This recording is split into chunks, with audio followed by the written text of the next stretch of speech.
Welcome in, everybody, to the Flagship Podcast. We have been so busy chasing these horns that we are late in getting out this week's episode because, well, quite honestly, the Texas men's basketball team is making a run at the SEC tournament. That's where my man Eric Henry is. He is in Nashville, there in that beautiful hotel room of his. And I am back in Austin trying to monitor everything else. Texas baseball, Texas softball. We got Selection Sunday coming up for the Texas women and, of course, for the Texas men.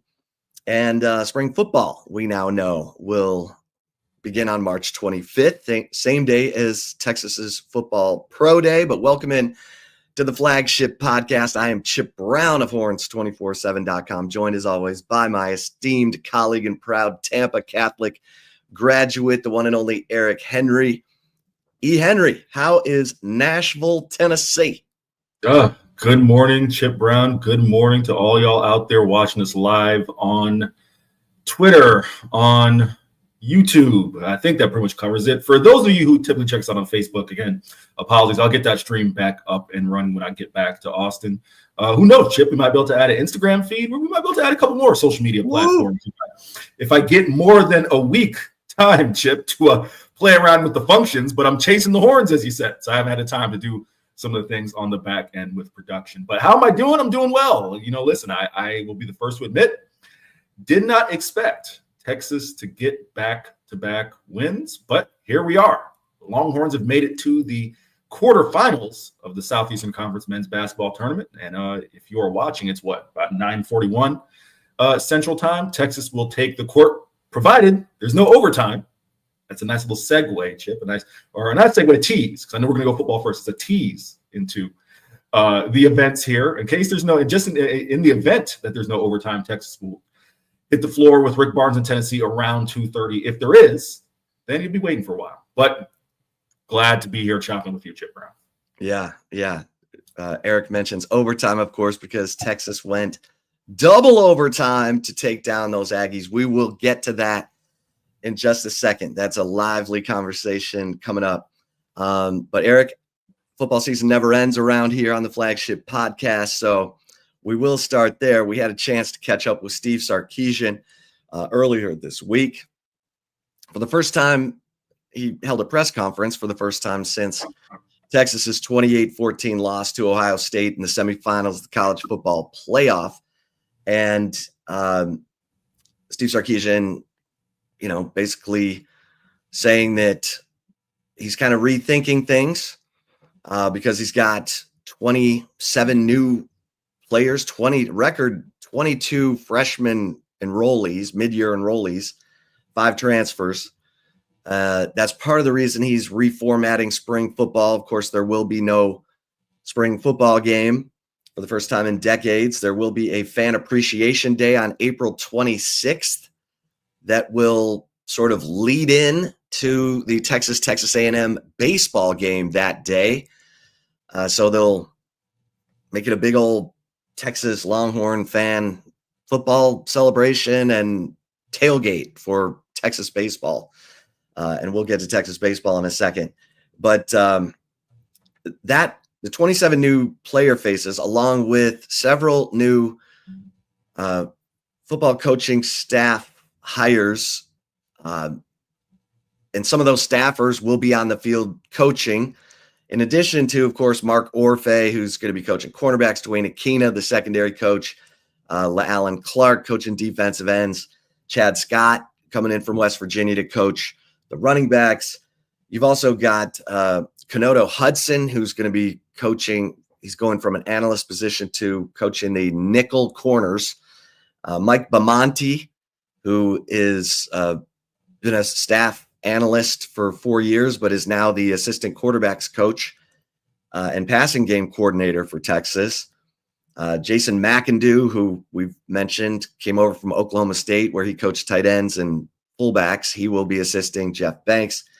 Justin Garrett has been promoted. He will assist with running backs. And, of course, Neil Brown, the former West Virginia head coach, is an analyst who also called offensive plays at West Virginia. In addition, well, he had Chad Scott as offensive coordinator and running backs coach, but Neil Brown called the play. So Neil Brown brings some expertise. So Eric, it feels like Steve Sarkisian, who of course didn't really address the NFL interest that he got, but of course he got a raise and 1 year added to his contract. So he'll be making $10.8 million in 2025. Not bad.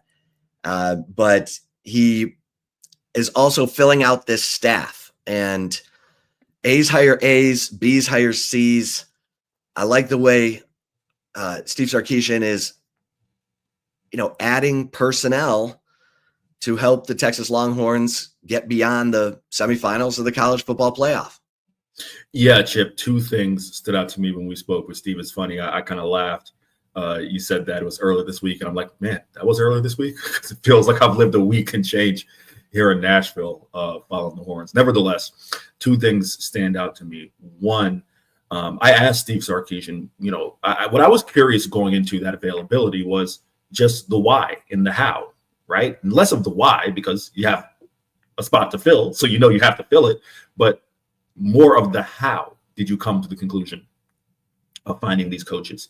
And he shed a little insight. I mean, I'll be completely honest. Steve gave the answer that I was kind of looking for. And he hinted at it during his opening statement, talking about two things, Chip. He said youth and region.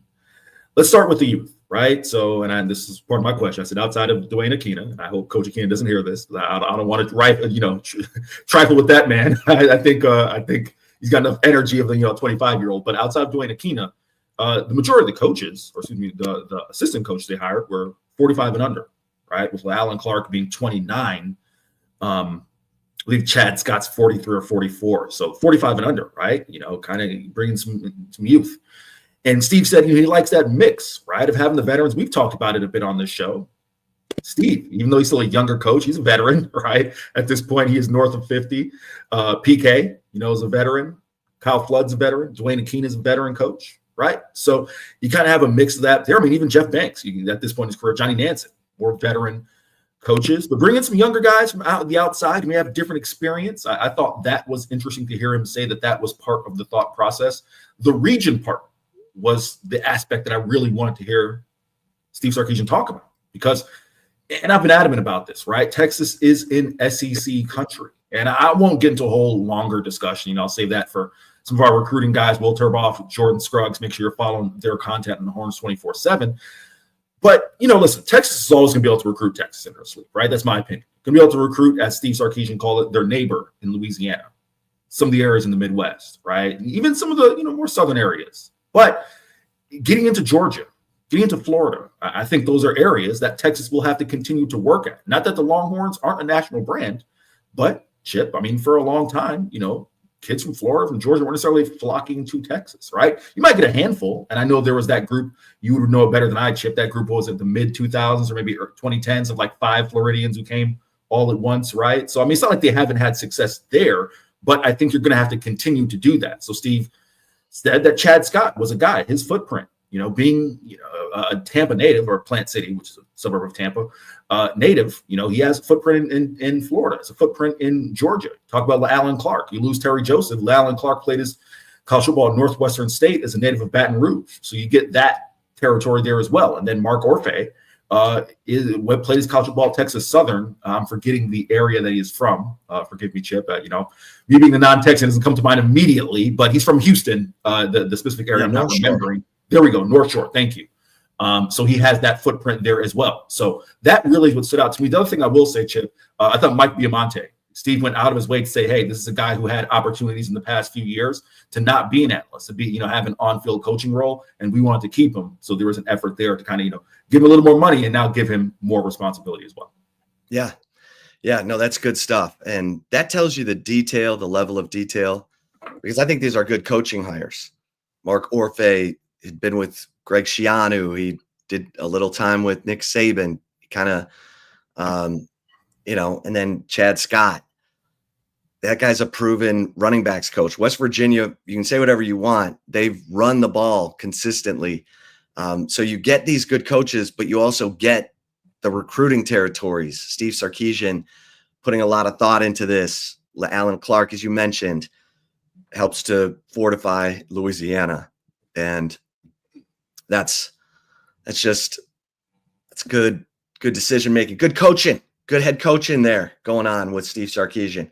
And Eric, I kind of want to throw this out at you. The 5 positions that have the most to prove.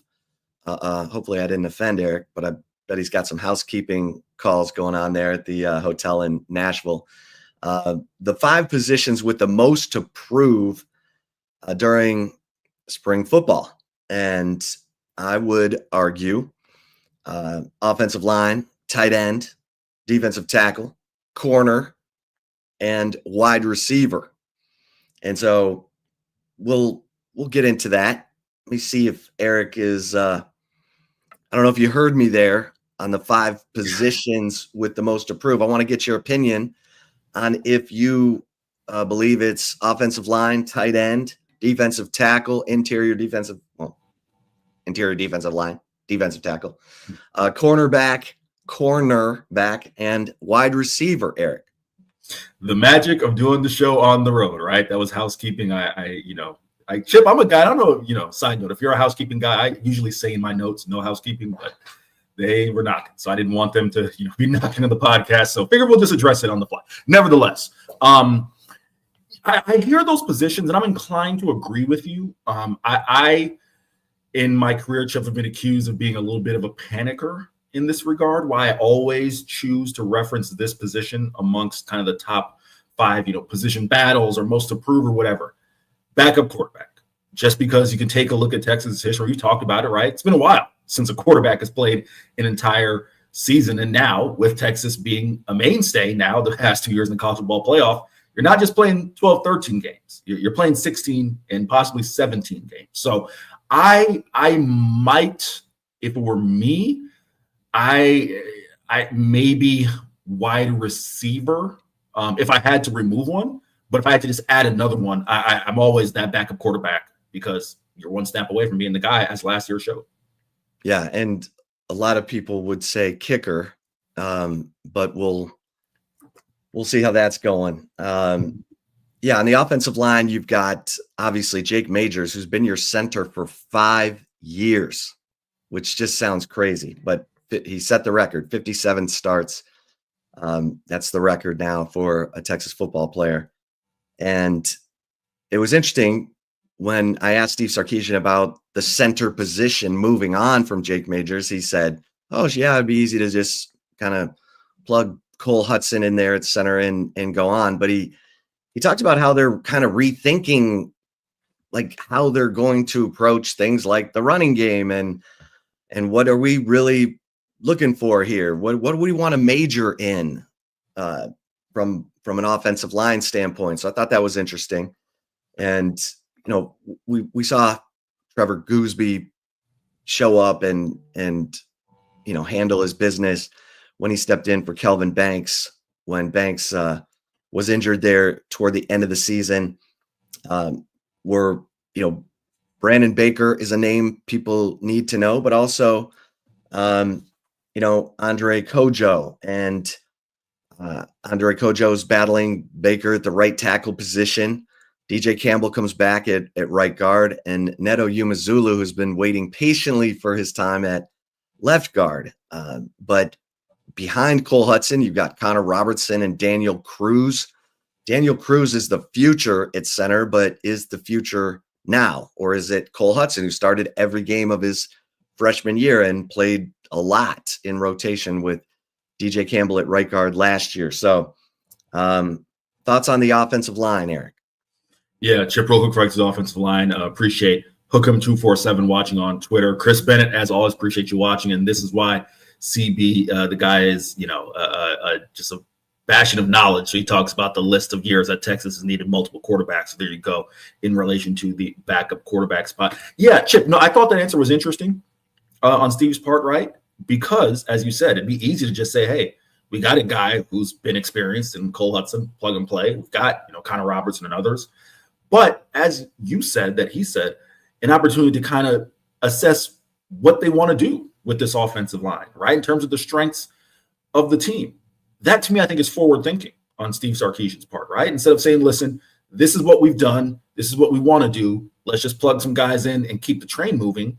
It's not that they won't, certainly do elements of that, right? And you have guys you mentioned like Trevor Goosby, who kind of emerged and showed himself to be the heir apparent, whether it be at, I guess you would think, left tackle for Kelvin Banks, and of course DJ Campbell. So you got some nice building blocks there.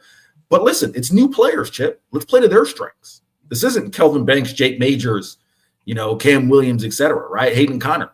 You have new guys. You have new, potential of newer rushers, right? And an evolved CJ Baxter. Of course, we'll see, how that plays out. We'll talk about injuries in a few, but Quintrayvon Wisener and Jarrett Gibson and others, right? So maybe we can do things a little bit differently. Chip, maybe it was, hey, we were just using the run game as an example.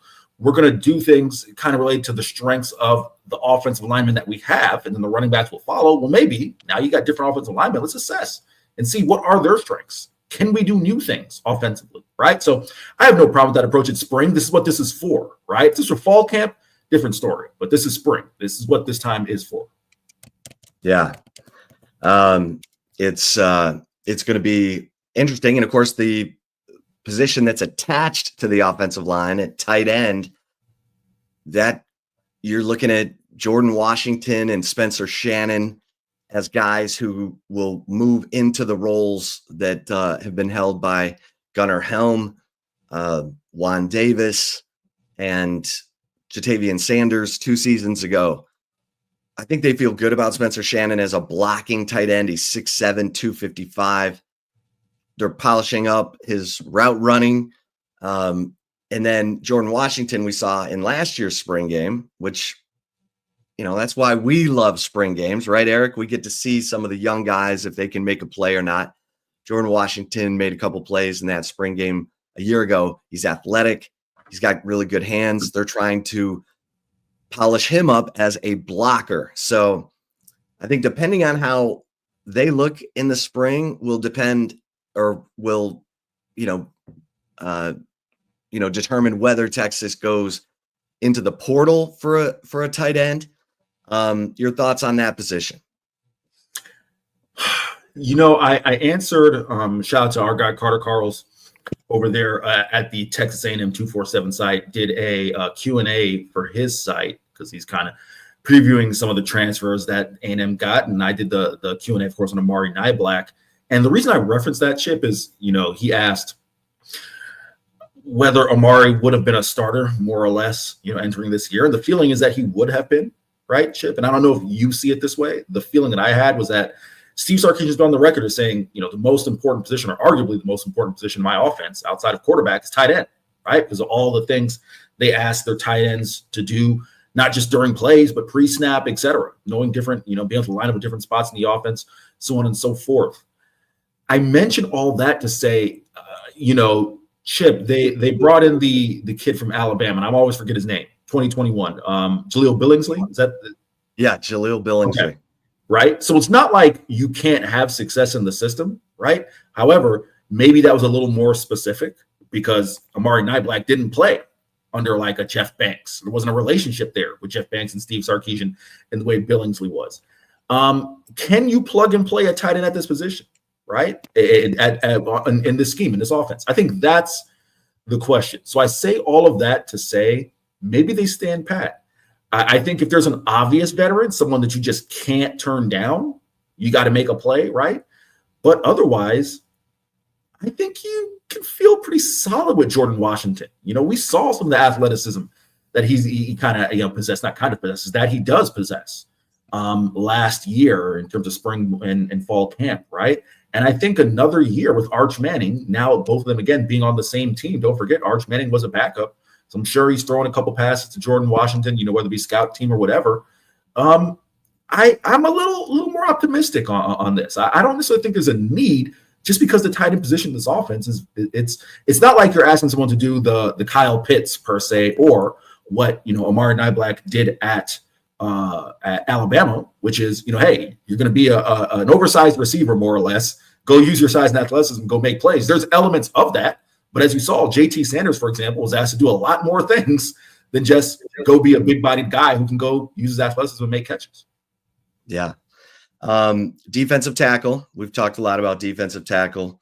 Obviously, out the door, just walked. Albert Collins, Vernon Broughton, Jermaine Lole, Bill Norton, Tia Savea. You've got Travis Shaw coming in from North Carolina, Cole Brevard coming in from Purdue, Hero Canoe coming in from Ohio State to go along with Alex January, Melvin Hills the third, as well as the three, star early enrollee freshmen. I shouldn't say I was caught in stars, but we hope they're stars. Justice Terry certainly was a 5-star from the great state of Georgia. Bulldogs fans still wondering how Texas pulled that one off. But and then corner, I think it's going to be interesting, Eric, unless you have something you want to add on the defensive tackle spot. Corner to me is really intriguing because Jalen Gilbo is going to get a look at outside corner, kind of the way Jahdae Barron did from star to outside corner. You've got Malik Muhammad, who's got a bunch of starts under his belt. And then you've got guys like Warren Roberson and Wardell Mack and Santana Wilson. And then a guy I'm really excited about among the early enrollee freshmen, Cade Phillips, because he's 6'1", but his arm length is that of someone who's 6'7", which is outstanding. And he was a late flip from LSU to Texas. And then you've also got Grayson Littleton and Caleb Chester at that corner position. So guys with good length. And so corner's going to be interesting. Yeah, Chip, I'll just add, the guy that I'm keeping my eye on is Kobe Black, right? Yeah, Kobe Black. He's the guy, and obviously, you run through a lot of names, so obviously, Kobe Black, but that's the one that I'm keeping my eye on because I think he's the one who, if he takes that next step in his development, then you feel okay. We've got some solid foundation as far as on the outside, right? And then you kind of work the inside with that star position. You know how valuable it is in Steve Sarkisian's defense. Jalen Gilbo, people can forget, right, that he initially was the starter at start before he got banged up and missed the rest of the year, and Jahdae Barron came in, and then the rest is history there. So that's always one of those things that I certainly think Jalen Gilbo has, the makeup, the athleticism, all the talent to play outside. But I do wonder if maybe, and maybe I'm not learning from my lesson, because the thing I said this time last year was wins over replacement, the old baseball stat, essentially saying, is the value that Jahdae Barron gives you, that Jahdae Barron would give you at star, is that worth jeopardizing and moving to outside corner and then kind of, filling out the star position? Well, clearly I was wrong because Jahdae Barron seamlessly moved to the outside corner, and I didn't see Jalen Gilbo play. I wasn't covering the team, when Gilbo had that role his first year. So he clearly was back to being himself, and it was a natural transition. It worked. But I'm going to take that same position again. The value that Gilbo gives you at star, is that worth tinkering around with and seeing? We'll see, but I definitely think, for my mind, Kobe Black is the guy. Like if he, and Warren Roberson as well. Warren Roberson's another guy, but Kobe Black, if he can take that next step, then you got a real solid foundation. You can kind of make the rest of the pieces work. Well, Kobe Black is 6'2", runs like the wind, and talk about length. So no doubt, Kobe Black is probably the odds-on favorite, if we're being honest. And if he, and look, they could rotate. Dwayne Akina is going to have new thoughts on this, but Jelani McDonald is sort of the X factor here because he's a playmaker. We saw him make plays at safety. He played star against Arizona State, a team that was going to pound him in the run game. And he played some star against Ohio State. So McDonald can do anything. And that's depending on where they want to use him, depending on what's going on at safety, because we know Derek Williams coming back from the knee injury, surgery, offseason.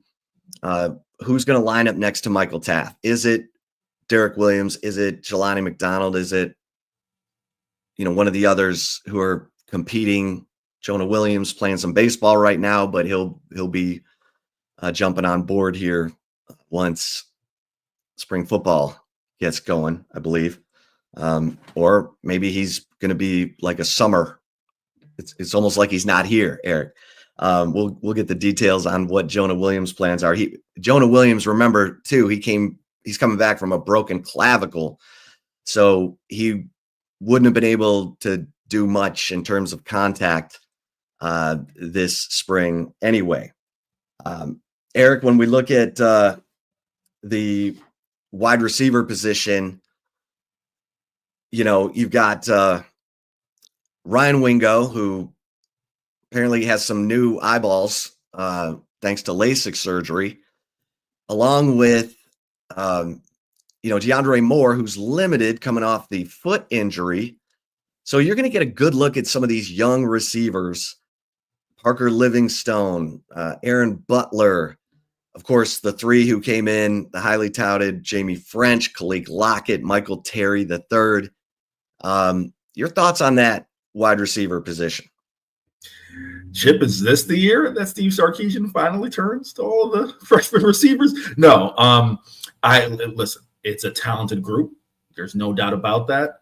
Obviously, the challenge for underclassmen, for talented freshmen coming in over the past few years has been, hey, I've got veterans who I trust, whether it was guys who like Xavier Worthy or Jordan Whittington, who were veterans that started the career with Texas, or whether it was veterans who were brought to Texas to play a specific role, like A.D. Mitchell, like Matt Golden, like Isaiah Bond, Silas Bolden, et cetera, right? My thought process is this. Again, I think this spring session really is going to be the opportunity for, as you mentioned, I would say, the guys who came in last year, Parker Livingstone, Aaron Butler, we saw Parker Livingstone.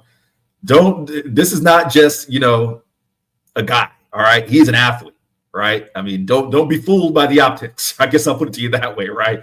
He can run like the wind. He's a dude. All right. So in terms of athleticism, so he's a guy to keep an eye on there. But the three freshmen, right, and Khalil Lockett and Jamie French, I certainly think that's going to be interesting over the spring to see if they can hit the ground running, because the things that, and I hate to sound like a broken record, Steve's going to ask guys to do a lot of things. Remember, last year was the year that wide receivers lined up in different spots, right? And I think, I don't know about you, Chip, but I think that worked really well. I think that added another dimension, new variables, new wrinkles to the offense that I think they're going to want to continue, right? Maybe not be as locked into, hey, this guy lines up here, this guy lines up here, and maybe we have one swing guy who can line up in the slot or others a little bit, So that's going to put pressure on these young receivers to learn multiple spots quickly. If they can do that in the spring, I think that sets them up well for fall. But again, this is the thing that stands out to me.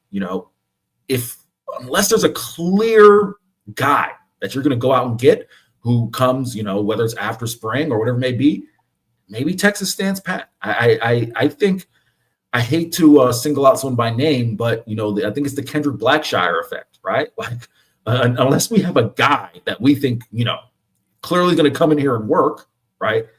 Work meaning to work in the scheme, not working as the action of working. I think unless you see that out there, then Texas can stand pat because they recruited the position really well, Chip. Yeah.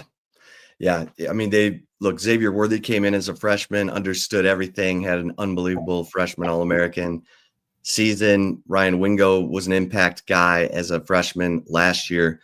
They need Jamie French, Khalil Lockett, and or Michael Terry III to step up, show that they can grasp these concepts, because we know it's not just learning what number is what route and right. I just got to run that route. It's how everything fits together, and do you understand it? Like that's part of the learning curve for these receivers. All right, Eric, we got a lot to get to, but Steve Sarkisian said, when asked about NFL interest that came his way in the offseason, he just said a lot of unfinished business at Texas, talked about how when he took the job, he said it was going to be about winning championships. And so he wants to continue on that journey. And the players who will be limited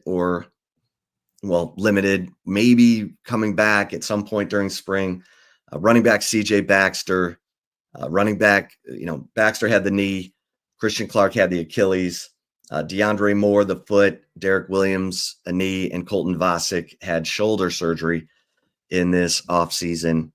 So there you have it. Any other thoughts on football before we move on to your basketball, Eric?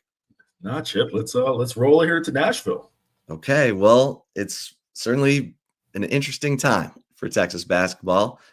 When last we saw them, they were limping to the finish line against Oklahoma at home last Saturday, and it was doom and gloom. And then, Eric, Rodney Terry moves Tremont Mark to the point guard position, and he starts creating for everybody and has become the machine, the engine behind this operation, in my opinion.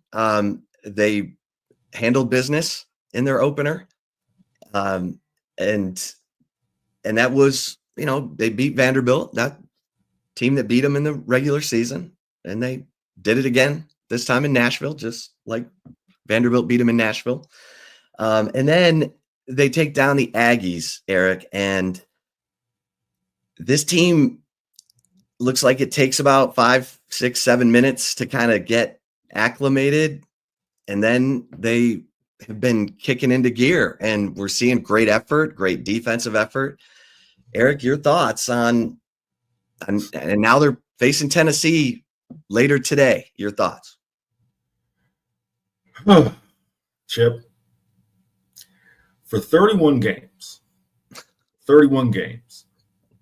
this team, I'll be curious to see what you make of this analogy. They look like an AAU team that doesn't practice. All right. They look like a collection of highly talented guys who all come together from different high schools for the AAU team, but have never practiced together. And they're just trying to make it work. And they get to the SEC tournament. And all right, they beat Vandy, a team they should have beaten in the regular season. They were up by 10 at one point in the first matchup here in Nashville, about 3 miles away over at Memorial Gymnasium. You think, all right, they rallied for their coach one game. But here comes Texas A&M, a team that's been ranked in the top 10 during the season, top 15. And that's where the dream's going to end. And Chip, they punched Texas A&M in the mouth. Okay, for those of you who don't know, for postseason games, you tend to get a seat courtside. A&M was deploying the same game plan that they used at Reed Arena when A&M spoke by 20. Just swarm, defensive intensity. Let's overmatch these guys. It didn't work. I may, Chip, be at a point where we have to believe Rodney Terry. Let's not forget, he's only had his full complement of players for 3 games this year. All right? 3 games. We crunch numbers. It's been 3 games that he's had his entire roster. Tremont Mark opened the season injured. And I'm going to leave Chip a lot of runway. So he and I will see this differently. He believes that Tremont Mark should have been playing the point early on. It's not that I'm opposed to Tremont playing the point. I do understand maybe why it took so long, because the fact that he opened the year injured. But Tremont Mark opens the year injured. Kendall Weaver misses 15 games. Arthur Kaluma has been a warrior all year. He gets banged up. He guts through a knee that he probably shouldn't have gutted his way through, because it ended up being a lingering thing for him the rest of the year. I can't remember which game it was. I want to say it was Kentucky, if memory serves me correct, that Arthur, got there early. Arthur tried to drive to the hoop and yelled out an expletive, one that begins with F, and I won't finish the rest. Is that Alabama? I think it was Alabama at home. Yeah. That he tried to drive pregame and couldn't do it. He was limited to being a guy who was a spot-up three-pointer. Spot-up three-point guy for 6 minutes and had to come out, right? He's been banged up. The list goes on and on. And whether in fact that this team is healthy, maybe they just, we spoke with the guys, spoke with Tremont Mark. He said, I told the guys 1 minute left in the double overtime win over Texas A&M. In single overtime, It's do or die. This is our season. There's no turning back. There is no tomorrow. It's now, right? Maybe it's the do or die mentality, Chip, that these guys, a lot of veterans, this is a veteran team. They have their back against the wall. They're facing their college basketball, or in some cases, their basketball career mortality. Maybe that's bringing out the best in this team, because they have looked like the team that Rodney Terry envisioned they would be back-to-back nights. They're going to have to try to do it a third time here in about 4.5 hours. Yeah. Yeah, it's been actually fun to watch. This team has been unwatchable at times. But I do like Tremont Mark at the point, because we saw him do it last year at Arkansas. And if you go back and watch some of those games, he's doing what he's doing right now, which is he's 6'5". He's not afraid to challenge the defense by probing, by driving. And when he drives, good things happen. He either scores, he dishes, or he gets fouled and goes to the free throw line. And what was he, 9 of 11 from the foul line in the win over Vanderbilt?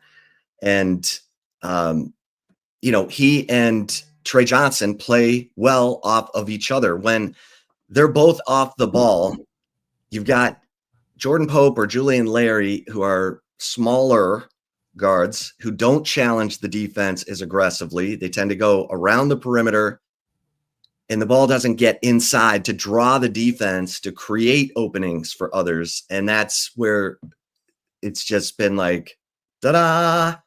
So for whatever reason, Eric, and you may be right, I mean, only 3 games healthy, only 3 games with the whole team. Kendall Weaver makes a difference. We saw that against Texas A&M. He didn't do much against Vanderbilt, but he sure did against Texas A&M. And not everybody's going to have it every night. Trey Johnson was 0 of 14 in the loss to Oklahoma. But it's getting interesting, Eric, because now all the projections are changing. Texas, a lot of, Lenardi, Jerry Palm saying Texas is in the last 4 in. And who knows what will happen today against Tennessee. I think this was the best draw possible for Texas. Of the top 4 seeds, you get Tennessee, which Rick Barnes is on the record saying he doesn't care much for these conference tournaments. And it shows in his record in conference tournaments. But do they have enough in the tank, Eric? I mean, these playing 3 games in 3 days. And yesterday, you're double overtime. And now you're back on the floor. I thought the Texas women ran out of gas against South Carolina playing 3 games in 3 days. Your thoughts? Chip, that's one of the things I asked all the guys who played a lot. Let's just run through it. Trey Johnson, 44 minutes. Tremont Mark, 42 minutes. Arthur Kaluma, 40 minutes. Caden Shedrick, 35 minutes. Caden Shedrick had his non-shooting wrist/hand wrapped in ice in the post game. So at least it's not a shooting hand, but he said, hey, this is my basketball career. I'll be fine. I'll be back tomorrow, right? Who's the other player over 30 minutes? Jordan Pope, 31 minutes. I think, in my mind, this is where it's going to need to be a Jason Kent. He only played 13 last night. Maybe Devon Pryor can give him a little more. Julian Larry only played 8. Kendall Weaver played 23 minutes, right? So I think those 4 guys, it's not that you're not going to need 30 plus from the 5 guys I led with. It's, can they at least get a couple little blows? Can they get a spurt of rest, right? Can that come with Jason Kent and Julian Larry and Devon Pryor and others? Maybe Nick Cody, who knows, right? Just a quick 2-minute stretch. Get them, off their feet, hydrated. All right, back in. I think those things are going to be how you would handle the fatigue, but it's real. I asked all of them that. They all admitted it, but, they said they're running off their adrenaline. They're ready to go. Rodney Terry said, hey, these guys are young. They can play every night if they need to, right? So that's the Rodney Terry line there, Chip. I'll say the only other notable thing, and I don't want to, kind of derail the direction. I don't know if you have any thoughts on this. There's been a lot of speculation about Rodney Terry's job status, and I asked him point blank, hey, should these 2 wins end any speculation about your job? And Rodney Terry, being the man that Rodney Terry is, strong man of faith, leaned on that in his answer and also said that he doesn't worry about that stuff, right? And, I think if you aren't around RT daily, or in this case, pretty regularly, The answer may seem hollow, but I think it's genuine on Rodney's part. I think that is how he feels. He just feels that, hey, it's not in my control, right? So he won't take the bait there, proverbial bait, I should say, because we're trying to bait him to answer one way or another. I just genuinely curious his thoughts. But no, I think it's really interesting, Chip, that this team rallying around Rodney Terry, rallying for themselves, Chip, to try to prolong their basketball future. Yeah, I mean, it's going to be interesting because it's a no-brainer if they don't make the tournament. It's still not a slam dunk if they make the tournament because there were some head-scratching performances this season. It was a roller coaster with a lot of downs and the losses at home to Georgia and Oklahoma to end the season. But, and I know I'm beating a dead horse here, but I don't know why it took so long to move Tremont Mark to the point because there were even, games at the end of the season he could have done it, but he does it and it's working. And we'll see how this ride goes, Eric, because it is looking like the Texas men will now get into the NCAA tournament. All right. The Texas women, we mentioned, got lit up by South Carolina in South Carolina. It truly was a home game for the South Carolina Gamecocks there in Greenville at Bon Secours Wellness Arena. And Texas loses by 20, and they fall in the AP poll from 1 to 5. So I'm sure Vic Schaefer not happy about that. But look, South Carolina, they were on fire. Everyone was feeling it. When you bring in, Florine off the bench, who's one of the best players in the country. I don't know how she's the 6th woman, but South Carolina's a lot. And they were able to, Bree Hall defended Maddie Booker. So that meant others needed to step up. They couldn't or didn't. Eric, your thoughts on the Texas women falling short in the SEC tournament? Chip, again, I'm not trying to be Nostradamus. A lot of times I'm the opposite of that. Go back and listen to last week's episode. You hear the flip side, the inverse of Nostradamus. But I said it on this show, right? That it's going to be a visiting game. It's going to be a road game for Texas or whoever played South Carolina. I felt it would be Texas. We both picked them to lose, actually. So that we both picked them to lose for that reason. But I will stand pat. Texas, UConn, South Carolina, LSU, USC. Notre Dame, USC, UCLA. You flip any combination of those games on a neutral floor, any team can beat any team. And that's why I wrote it in my 4 downs column. Don't lose faith in this Texas Longhorn team. They still are national title contenders. I don't think it should jeopardize them being a 1 seed, in my opinion. That's just a bad draw. And kudos on Dawn Staley, because she had an opportunity. She could have said, I don't think it's that much of an advantage. She did say to an extent my fans or our fans would travel to Paris or travel to wherever, right? But she did admit that, yes, it is a home court. It's not a neutral court game, right? And I think that played a factor. Let's just look at it point blank, Chip. What's the only variable between Texas losing by 20 twice and Texas beating South Carolina? The only variable that changed was the location of those games.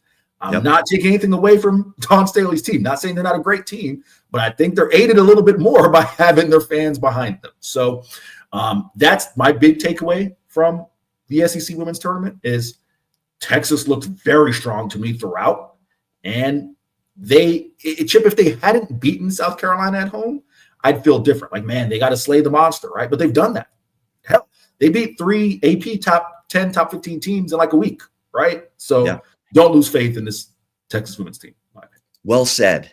Well said, E. Henry. All right, let's move on to Texas baseball, which we just learned will have its Friday game moved up to 4:00 because there's bad weather expected really starting Friday night all day Saturday. 95% chance of thunderstorms on Saturday. So you could be looking at a game on Friday and a doubleheader on Sunday. Jim Schlossnagle was already preparing for that on Tuesday. So Texas baseball beats, UT Arlington, right? UT Arlington in a game where Schloss got a look at a lot of young pitchers. 23 of the 27 outs were from freshman arms. You had Drew Rarick starting the game. You had Jason Flores come in looking really good. Some struggles from Hudson Hamilton, but Bryce Navarre looked very good. And then Thomas Burns came in and closed it out. And Texas had some, there was a tougher than expected game. They were down, but once again, they answer and they broke a close game open, a triple from Ethan Mendoza, who's just on fire. He's hit successfully in 10 straight games. And, you're getting timely hitting from guys like Casey Borba and Adrian Rodriguez, who seems to be settling into the DH role. I asked him about that. The talented freshman who started the season at third base, had 5 errors. And then Casey Borba moves in 6 games ago at third base, and Adrian Rodriguez moves to DH. And for a couple games, he struggled, but he was 3 for 5 Tuesday night and said, it took a minute to get used to not being out on the field and a part of the game. You have to just sit there and watch and be ready when it's time for you to hit. And so, I think that move and the move of Tommy Farmer into left field for Easton Winfield, the transfer from ULM, Eric. Tommy Farmer, a lightning, he's just fast. He's really good outfielder. And he's had some timely hits. I know the average isn't great, but he has speed on the base paths. But they're going to Mississippi State, Eric, and I don't know how many Texas fans are aware of that atmosphere at Dudy Noble Field, the Dude, they call it. It is raucous. They have a left field lounge very similar to Occupy Left Field at Texas. That's where all the action is. That's where all the rowdies are. And they're going to let you hear about it. And the cowbells are not allowed in Dudy Noble Field, Eric, but it seems like there's cowbells coming from somewhere during those baseball games. I don't know how tightly that's enforced, but that's a tough environment. I mean, everyone says it's top 3 in the SEC along with LSU and, pick another, but Mississippi State's in it. So, and they've got aces too. I mean, they're very similar. Their ERA, their batting average, their fielding. I think and now you got the weather. It's going to be an interesting weekend, Eric. Chip, most definitely. You mentioned the weather. Yeah, it's even if I want to get out Saturday and that, we'll see how Texas basketball fares. It's going to be bad weather throughout the South. So I may not be getting home to Austin, Texas till Sunday or Sunday night. Who knows? Nevertheless, you talk about it, right? I mean, strong tradition. You don't have to tell anybody about the tradition. Mississippi State basketball going back, Will Clark, Rafael Palmeiro, right? Is little reference there for you, Chip, right? Mississippi State baseball. Mississippi State baseball. So they've been a powerhouse for, better part of 40, 50 years there. That's going to be a real test for the Longhorns. I think you made a lot of great points. You covered the UT Arlington game. I covered the series prior, which was the Santa Clara series. What stood out to me were the arms. You did a great profile on Dylan Volantis, right? Jim Schlossnagle, you talked about, want to see guys. He's wanted to see guys, whether it's Oliver Service or, a bunch of guys, just whether it's guys at the plate, guys in different spots. Casey Borba, you talked about it, but the arms as well. I'm really interested in this bullpen, Chip, because I think that's going to be a thing. Listen, teams in the SEC can hit. I can't remember what number it was. I put in the baseball story I wrote a while back. It's something like 8 or 9 SEC teams averaging over 7 runs a game, right? That's just an average. So, teams can hit in the SEC. Got to have the arms in case your starters get, a little roughed up. Just curious to see Ruger Riojas, Thomas Burns, Andre Duplantier II, Max Grubbs, list goes on. I think that's going to be a key for this Texas Longhorn team as they enter SEC play. But yeah, we're going to find out real quick, Chip, what they are made of. I love the mentality. They have adopted Jim Schlossnagle's mentality. Hey, we're playing to a standard, not a scoreboard, and they all recite it from the first player to the last player down through Jim Schlossnagle. So it has not taken long for the Jim Schlossnagle effect to take hold of this baseball team, and Texas coming down against Mississippi State. Yeah. And their ace, Pico Cone,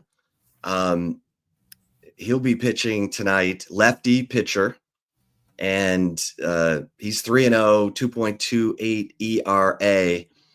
And it's interesting because, of course, Jared Spencer will be pitching for Texas, and one of Jared Spencer's teammates at Indiana State is a reliever for Mississippi State. So that'll be fun to watch. The name escapes me at the moment, but maybe I can find it, maybe not. Okay. Texas softball. They have a huge series this weekend. They open SEC play at number 3, Florida. I mean, Eric could probably tell you everything about Florida's softball team because he is an ambassador for the Bureau of Tourism in the state of Florida. I'm just kidding. But Florida loaded. I mean, they've got everything Texas. I mean, even Mike White said we're very similar. Depth in pitching, hitting, and they're good in the field. So I think this is going to be a fantastic series. I mean, you couldn't ask for 2 more intriguing SEC opening weekends for both of these Texas teams, baseball and softball, because Florida was the preseason number 1 team in the nation, and boom, you're opening SEC play at their place. So, Eric, it's it's not going to be surprising to see baseball and softball each take a loss this weekend. You just want to get out of there with the series win if you can on the road. It's a lot to ask. Yeah, Chip, I'll just quickly add, I think you did a great job summarizing things there with softball. Yeah, going to Gainesville, that is a tough softball environment. The facility is there. I've referenced it a couple of times there. Mike White certainly wants his own upgrades to the softball facility there in Combsfield, but UF, an excellent softball facility, and it's going to be a rowdy atmosphere. And yeah, like you said, don't be surprised if both baseball and softball suffer a loss, but just get out with the series win. Get 2 or 3, keep the train moving. Yeah, this will be fun. All right, Eric, you ready for some take it or leave it? I am ready. Okay. Who's serving? You're serving to me, Chip. Okay. Eric, take it or leave it. Number 1, the Texas men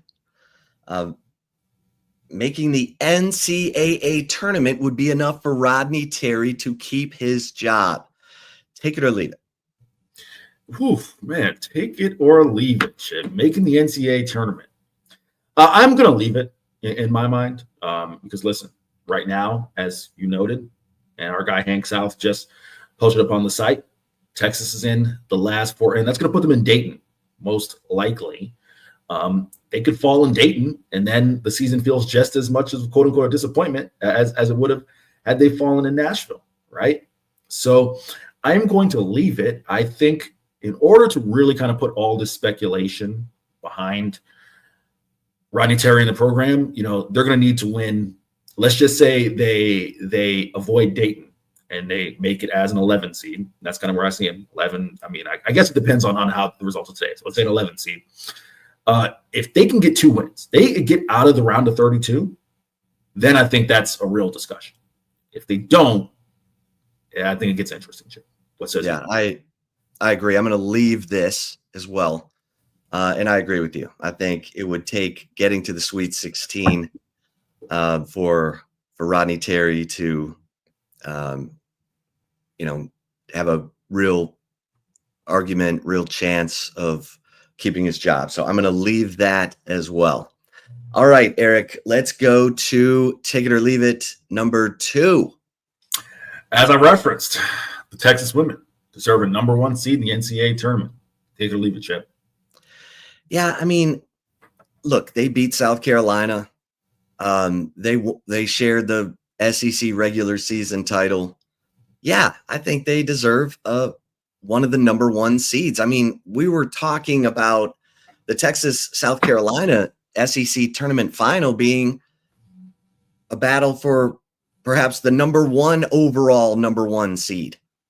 So I get they lost by 20, but my goodness, they beat South Carolina during the season. You did a great job of pointing out the home court advantage there for the SEC tournament. So yes, I'm going to say I'm going to take this. The Texas women deserve a number 1 seed in the NCAA tournament. Eric, what say you?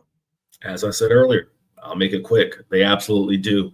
Their resume, their body of work in my mind, Chip, they're strong as anyone in the nation. They closed the regular season. It's the number 1 team in the nation. I don't think a second road loss to South Carolina should jeopardize that. Yeah. All right, take it or leave it, number 3. This will wrap us up for today. That'd be you, Chip. Texas baseball's winning streak, currently at 14, will come to an end this weekend at Mississippi State. Eric, take it or leave it. I am taking that, Chip. If they sweep at Mississippi State, then I mean, you got to be amazed. Like, wow, Jim Schlossnagle lets his team off to their best start since the 2005 season, Chip. Nothing relevant happened that year, right? Around 40 acres. The national title. Then you got a real discussion there. But no, I think while you love the confidence, you love the swagger this team is playing with, I think it's unreasonable to expect them to come in and just sweep Mississippi State on the road. I think 2 or 3 very, very possible. So I'm going to take this, Chip. What says you? Yeah, and especially with this weather, I mean, hopefully they get the Friday game in, and then they could be looking at a doubleheader on Sunday. That is really tough, especially for your bullpen. But look, maybe that's where we find out that Texas has more depth in the bullpen than we thought. Who knows? But yeah, I'm going to take this. I think Texas probably drops it, 1, and you'd like to see him get out of there with a series win. But again, SEC on the road, top 3 baseball environment. It's a lot to ask. So I will take it as well. Eric, good stuff, my friend. I know you got to move. You got basketball to cover. We've got baseball. I mean, we got everything covered. Baseball, softball, football season never ends. So make sure you're an annual member over at horns247.com so that we can, so that you can join in the fun, constant conversation about everything going on, all the news. And if you're an annual member, you get VIP access to all the team sites. You get access to all the team site VIP content, which means you can keep up on every SEC baseball team going on. So become an annual member at horns247.com. That's where Eric and I will be hanging out in between podcasts. And don't forget to like and subscribe to Horns 24/7 YouTube channel. That's how we grow. It's also how you get notifications whenever Eric and I are hitting the airwaves. So thanks so much, everybody, for listening to this episode of the Flagship Podcast. For Eric Henry in Nashville, I am Chip Brown. Till next time, stay safe and keep the faith.